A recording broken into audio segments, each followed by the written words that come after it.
Bonjour à toutes, bonjour à tous, bienvenue sur Radio One, émission spéciale municipale du côté de Sète avec vous Sébastien Pacul, bonjour. Bonjour, merci de m'accueillir. Merci à vous d'avoir accepté notre invitation. Commençons tout de suite avec la première question. Pourquoi vous, cette année en 2020, vous avez décidé de vous présenter à ces municipales du côté de Sète ? Alors, pourquoi Sète d'abord ? Parce que Sète, je suis sétois depuis 3 générations.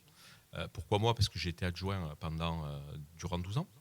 Et que je pense qu'aujourd'hui, il est temps de donner une alternative aux Sétoises et aux Sétois et de porter un autre projet que celui qui est proposé par le maire sortant, qui est une continuité, mais une continuité qui ne produit plus grand-chose pour le territoire, surtout en termes de richesse. On parle de l'équipe sortante de M. Comain. Qu'est-ce qui a été fait par cette équipe que vous regrettez aujourd'hui ? Peut-être un projet qui a été mis en place que vous regrettez ? Pour moi, très clairement, c'est la ZAC en Trieste. Cette zone qui est immense devait accueillir, lors de notre précédent engagement en 2014, 5 000 emplois. Aujourd'hui, on nous y promet 4 000 logements, 1 600 logements sociaux, rien pour le développement économique, rien pour les loisirs qui manquent à tant de jeunes Sétois et aux Sétoises et aux Sétois aussi. Donc accueillir la misère du monde avec 1 600 logements sociaux, on sait très bien que ce sont des personnes qui vont venir de l'Hérault et des banlieues sensibles. Ça, je ne le veux pas. Et je veux réserver cet espace pour les loisirs et pour l'emploi. Même question, mais à l'inverse, qu'est-ce qui n'a pas été fait et que vous auriez fait si vous aviez été maire, déjà l'équipe sortante ? Alors, si on prend un projet très simple aujourd'hui, qu'est-ce qui a été fait ? Un nouveau conservatoire. Je trouve que c'est bien d'avoir un nouveau conservatoire pour Sète, mais par contre, pas cet emplacement-là, toujours sur la ZAC en Trieste. Et on a détruit le couvent des Carmélites, puisque c'est d'actualité, pour faire une promotion immobilière de taille, énorme même. Et je pense que nous aurions dû y mettre ce conservatoire-là, avec un jardin pour faire des concerts. Et je pense que ça aurait pu avoir de la gueule. On aime les choses simples sur Radio One. Est-ce que pour nos auditeurs, vous pourriez vous présenter en 5 mots ? 5 mots pour décrire M. Pacul. Alors, vie active, droit, honnête, franc, soucieux de l'engagement. Et même question pour votre ville, Sète, 5 mots pour la décrire aujourd'hui, en 2020. Une perle, pauvre, à développer, potentiel exceptionnel. De jolis mots donc pour l'avenir. Cet avenir, avec des projets que vous allez porter, si vous êtes élu en mars prochain, quel projet vous souhaiteriez mettre en avant aujourd'hui ? Si vous pouviez citer 3 projets, parce que malheureusement on ne pourra pas en parler de tous, mais s'il y avait 3 projets principaux, si je peux dire. 3 projets principaux, donc l'entrée Est qu'on vient d'évoquer, je veux y développer une zone de loisirs avec un cinéma digne de ce nom, un multiplex, avec du e-jeu pour les jeunes, avec une véritable discothèque aussi. Ensuite, y implanter des entreprises basées sur l'écologie, ce que j'appelle l'économie, faire de l'économie grâce à l'écologie. Et ensuite, donner du logement accessible aux Sétoises et aux Sétois en donnant des logements à l'accession aidée qui vous permettent d'acheter un logement pour 2 000, 2 200 euros le mètre carré. Mais par contre, vous ne pouvez pas le revendre avec une plus-value dans les 10 prochaines années. Et c'est ça le problème essentiel aujourd'hui, c'est de faire vivre, travailler et se loger les Sétoises et les Sétois dans la sécurité. La sécurité, ça fait partie de nos mesures phares sur Radio One. Parlons-en de la sécurité. Comment on améliore la sécurité à Sète en 2020 et dans les années qui vont venir ? Alors la sécurité à Sète, déjà il ne faut pas la réduire au bâton, d'accord ? C'est-à-dire que la sécurité aussi, c'est un aspect social. La sécurité à Sète, d'une part, il n'y a pas assez de policiers municipaux. Sète est une ville de 43 000 habitants. Il y a 30 policiers municipaux et il devrait y en avoir 43. Et comme saisonnièrement nous passons à 60-70 000 personnes, je veux amener le nombre de policiers municipaux à 50. En les équipant aussi, ils n'ont pas de moto. Vous savez pour Sète les problèmes d'embouteillage que nous avons. Un policier qui intervient en voiture, mais 40 minutes pour intervenir, aujourd'hui ce n'est pas possible. Et enfin, en réunissant la police nationale et la police municipale au cœur d'un seul et même commissariat, parce qu'il faut que ces 2 échelons territoriaux d'autorité puissent se parler. Ensuite, la sécurité, c'est la sécurité des Sétoises et des Sétois. Donc je veux la santé pour eux. La santé avec un taux de pauvreté à 30%, beaucoup de chômeurs et beaucoup de personnes retraitées, c'est leur proposer la mutuelle communale pour tous, pour leur faire économiser de l'argent. On l'a vu encore ce matin dans les médias, les prix des mutuelles est en train d'exploser. La sécurité aussi, ce sont des bonnes écoles pour pouvoir former les gens et pour pouvoir bien les encadrer en association avec les clubs sportifs pour sortir les jeunes de la rue et les mettre sur le sport. Voilà ce que j'appelle la sécurité contrôlée à Sète. Même question sur l'écologie. On en parle forcément tous les jours, tout le monde en parle. L'environnement, comment on fait à votre échelle à Sète pour lutter contre le réchauffement climatique et forcément cette question aussi de la montée des eaux à Sète qui sera forcément impactée dans les années qui viennent. Mais si ce n'est pas demain, ce sera dans les années qui suivent. Alors pour la montée des eaux, déjà le bilan de François Comène là-dessus est bon, puisqu'on a réussi à refaire toute la route du Lido, ce qui nous a quand même pas mal protégés. Ensuite, il faut en tenir compte dans tout programme immobilier. C'est-à-dire qu'aujourd'hui, quand on crée un programme immobilier, comment on fait pour prévoir la montée des eaux et récupérer aussi les eaux pluviales. La troisième des choses par rapport à l'écologie, c'est qu'il ne faut pas l'utiliser comme un gadget politique. Moi, je vois que soi-disant, on a planté 10 000 arbres, je vous invite à aller les chercher, les 10 000 arbres, ils n'y sont pas. Et ce n'est pas en disant je vais planter des arbres qu'on va y arriver. Il faut reverdir la ville, effectivement, parce que la température va monter. Donc il faut que les gens aient des points d'ombre.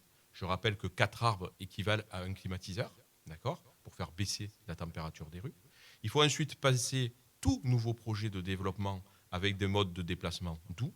Tous les nouveaux quartiers qui doivent être faits ou implantés doivent résonner autour de cela. Et enfin, nous avons un territoire exceptionnel et fragile. Bassin de Thau, Méditerranée, nous avons de l'eau, nous avons du vent, nous avons du soleil et nous avons un terroir. Donc il faut que Sète devienne dans le sud de la France, voire même dans le sud de l'Europe, une capitale écologique et pas un gadget. Implanter des entreprises qui tournent autour de cela, c'est faisable. Et ensuite, raisonner chaque projet autour de ça. Ce n'est pas en mettant des pistes cyclables et ce n'est pas en faisant de l'écologie punitive que nous y arriverons.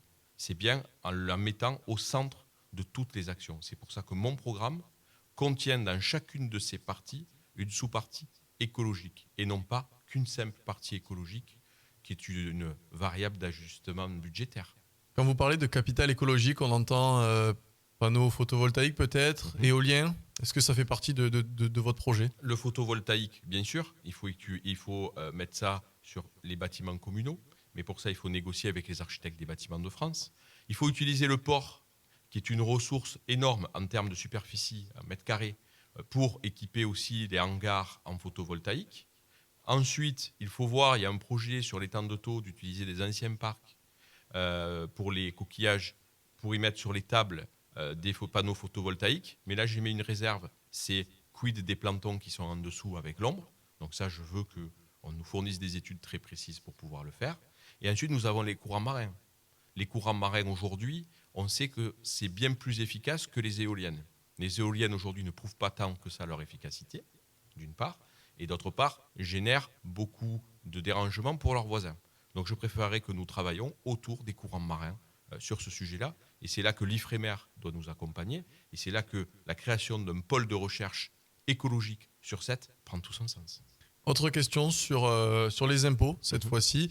En 2020, la taxe d'habitation, on le sait, va être supprimée pour de nombreux Français. Ça fait une perte d'argent pour la ville, même si le gouvernement a promis de rembourser. On ne sait pas encore comment on peut gérer une perte d'argent, surtout à Sète, une perte d'autant d'argent à Sète. Alors, normalement, la taxe d'habitation devrait être compensée euro pour euro, mais contrairement à François Comène, je ne suis pas en marche, donc je ne crois pas aux promesses d'Emmanuel Macron, comme beaucoup de Français. Donc ça, il va falloir le vérifier, mais le seul moyen à Sète, c'est de faire venir et de garder notre jeunesse qui travaille. Pourquoi ? À Sète, une statistique très simple. 70% de l'impôt est payé par 30% des Sétois. C'est là où je dis que le modèle économique qui a été choisi, qui est purement urbanistique, ne fonctionne pas. Pourquoi ? Dès qu'un jeune Sétois travaille à Sète, qui gagne 1 500 €, comme il ne peut pas acheter, il part ailleurs. Il consomme ailleurs, il se loge ailleurs. Donc c'est en gardant nos forces vives, en produisant de l'économie sur Sète et en produisant un développement économique que nous arriverons à faire en sorte que 50% des Sétois puissent payer X% de l'impôt et ça fonctionnera. Et je suis très attentif à quelque chose, c'est aussi l'implantation massive de BNB, parce qu'on vend aujourd'hui Sète comme une capitale touristique, mais pas économique, qui risque de nous faire une forte déperdition.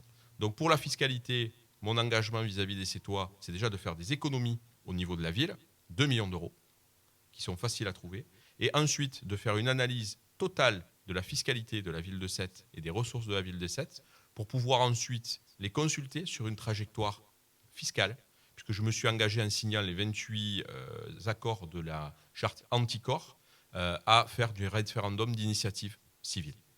Aujourd'hui, en 2020, beaucoup de Français ne souhaitent plus voter, ne veulent plus se rendre aux urnes pour voter. Qu'est-ce que vous auriez envie de leur dire en 30 secondes, une minute, pour peut-être leur redonner cette envie-là d'aller voter? J'ai envie de leur dire qu'ils ont raison de ne plus aller voter. Je les comprends. J'ai fait partie d'un grand parti politique, les Républicains. Vous en avez un qui vous dit pas d'alliance avec Macron. Il s'appelle Christian Jacob. Et puis sur le terrain, on s'allie avec Macron. J'ai des militants, beaucoup de militants derrière moi. Jusqu'à 19h55, il fallait leur dire de se battre contre un candidat. À 20h05, il fallait rejoindre ce candidat qu'on combattait. Moi, j'ai entendu Laurence Mann, qui est colistière de François Comène, dire « Monsieur Euzet, on va le jeter au canal ». Aujourd'hui, elle est son associée avec La République En Marche. Donc ces gens-là se sentent trahis. C'est pour ça que j'ai quitté la présidence des Républicains et que j'ai décidé de faire l'Union des droites et des citoyens. L'Union des droites et des citoyens, ce sont des gens qui s'entendent, non pas autour d'une étiquette politique, autour d'un parti. Les partis sont des prisons dans lesquelles on enferme les menteurs. Moi, je dis, aujourd'hui, nous avons un programme. Il est commun et mon engagement, c'est de tenir le programme. Que vous soyez de gauche, que vous soyez de droite, que vous soyez citoyen, si nous sommes d'accord sur le programme, unissons-nous, Union des droites et des citoyens, et appliquons-le.